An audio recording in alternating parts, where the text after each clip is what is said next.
Hey friends, this is Burris Dixon. This is the first video of my YouTube channel, which I'm going to use to update people about my illness, talk about random stuff, and maybe, throw in some videos with the family, doing some projects around the house, stuff like that. If you don't know who I am, I'm a home remodeler from the Midwest. I was diagnosed in 2024 with AL amyloidosis and multiple myeloma, and I've been going through chemotherapy. Currently, I'm in cycle 8, finishing that up. That is a total of somewhere around 9 months we're going to be doing a chemo, so I'm almost finished. And I wanted to have this page as a way to tell people about how I'm doing, but also to maybe help people who have some undiagnosed issues and maybe lead them on the right path of finding a diagnosis. The particular illness that I have goes undiagnosed quite a bit, and people tend to either die of heart, liver, kidney failure, and they never quite figure out what it is. It is an orphan disease, so there's currently 200,000 people or less diagnosed each year. I think in the United States something like 15 or so people per million. So in a way, I guess I'm special, but not in a good way. So yeah, this is just kind of the intro video. I'm in cycle 8 of chemotherapy, and once I do finish up cycle 9, I'll probably be on a maintenance drug for a long time. So I am close to remission, and hoping to get back to work. I have heart involvement. My liver and kidneys survived just fine, but I do have congestive heart failure, thick walls, I guess, and my ejection fraction, my heart's ability to pump blood and refill is not great. So we're hoping to maybe get into some trials. Hopefully some new drugs will come out on the market that can maybe help me improve my heart function. So you can probably tell I'm a little out of breath just talking. Some days are like that, some days are bad, some days are good. But I'm also currently in treatment, so the chemotherapy affects my breathing and my ability to carry on a conversation, to walk, to go up and down the stairs.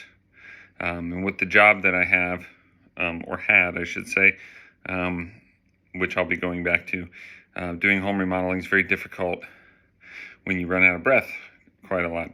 So that's kind of the gist of the what's going on with me and what the channel is going to be like. It's going to be really casual. I'm not going to do anything real fancy. No fancy editing or anything like that.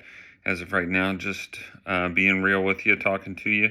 And if you ever have any questions, just put them down in the comments, and I'll try and respond to those. And we'll just kind of talk about, maybe in the first video, let's talk about how we figured out what I had. So if you look really closely, you can see my eyes are all bruised up. So that started happening in November of 2023, and couldn't figure out why that was happening. And that began to happen all through 2024. If I rubbed my eyes, they would bruise real badly. And then I started to get tongue swelling. And finally, my doctor, through the summer and fall, started doing blood work and figured out I had horrible inflammation. And it wasn't until we tested something called my light chains where they figured out that I had an abnormally high ratio of lambda light chains, which is an indicator of some sort of blood bone marrow disorder. And so it could have been one of 25 or more different diseases.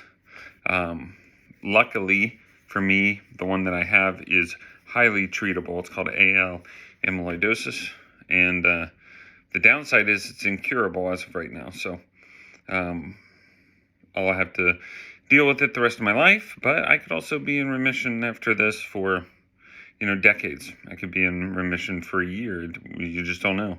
So the key is to eat better, exercise, keep my inflammation low so that I don't trigger unnecessary immune responses. and go from there. So things to look out for if you feel like something feels not right. If you start to get this bruising, they call that raccoon eyes. That was the telltale sign. So that was pretty instantly. My doctor in Dayton, my hematologist, immediately said he knew what I had without even having to do any blood work. To get fully diagnosed, you need the blood work, then a bone marrow biopsy, and then eventually they do a fat biopsy on your stomach fat, where they pull fat from 3 different spots on your belly, and it gives them about a 99.9% accuracy to know that that is the exact illness that you have.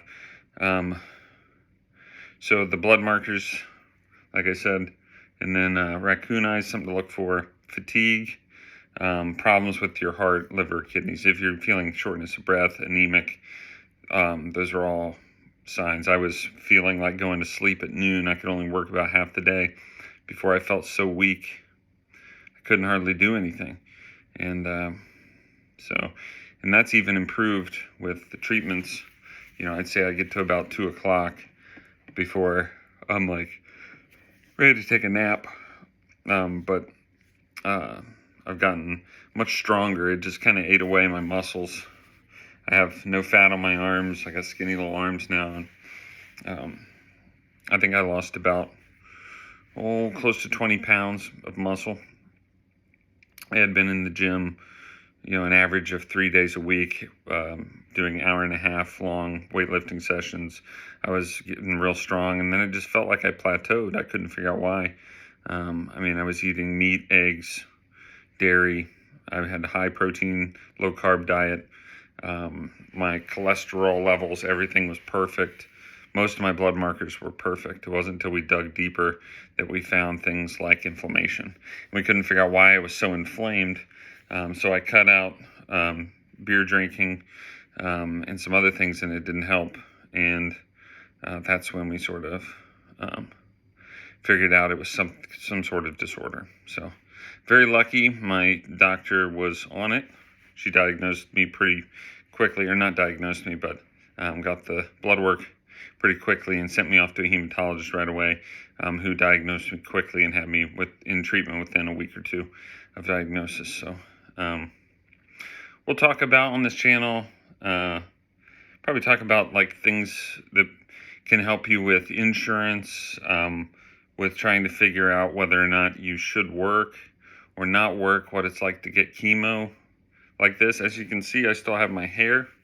The chemotherapy that I had to take for this is Cybor D with Darzalex or daratumumab, whatever you want to call it. And that some of the side effects are increased appetite and no hair loss. So it may thin your hair. So I've kept full beard and hair this entire time, and I've been hungry the entire time. So aside from 1 day a week where I'm pretty nauseous, I don't have a problem with eating, which is great. I can't seem to gain any weight, but I'm also eating very well. So sometimes when you eat really well, you're exercising. If you're on a regimen of chemo drugs that sort of keep you from gaining muscle, you feel like it's an uphill battle, but it's very important to eat right and exercise. So if you do get diagnosed with amyloidosis, expect to have a hematologist, a physical therapist, a neurologist, cardiologist, usually if there's heart involvement, or even if there's not, but your heart's going to take a hit pretty quick. And then you're going to have, and that might be it. I think it's at least four different people on a team. But I would recommend, if you live in the Midwest, go to OSU or go to Cleveland Clinic. There's also Mayo Clinic down in Florida. I think there's Mayo Clinics other places too. But you need to get to what they call them a center of excellence, and do that, because they really specialize in these things. A lot of nurses I've met at local area hospitals have said, "You have what? It's called amyloidosis? What is that?" Some people have heard of it, which is cool. A lot of my local hospitals have heard of it, my cardiologist being one, and then the people at Dayton Physicians have taken care of me as well. They've done a great job. OSU's done a great job. Yeah, so that's pretty much it. I'll keep updating this channel from time to time. I'll try and keep the videos 20 minutes or less. Maybe even do some shorts here and there. And if anybody has any questions, just put them in the comments and I'll try and address them in future videos. Excuse me. I had a treatment yesterday, and I tend to, when I start to feel sick, I start to get the hiccups for quite a bit the day after. Anyways, so if you want me to keep making this content, you know, like the video, subscribe to the channel so I know people are watching. Yeah, God bless you guys. I'll talk to you in the next one. Bye.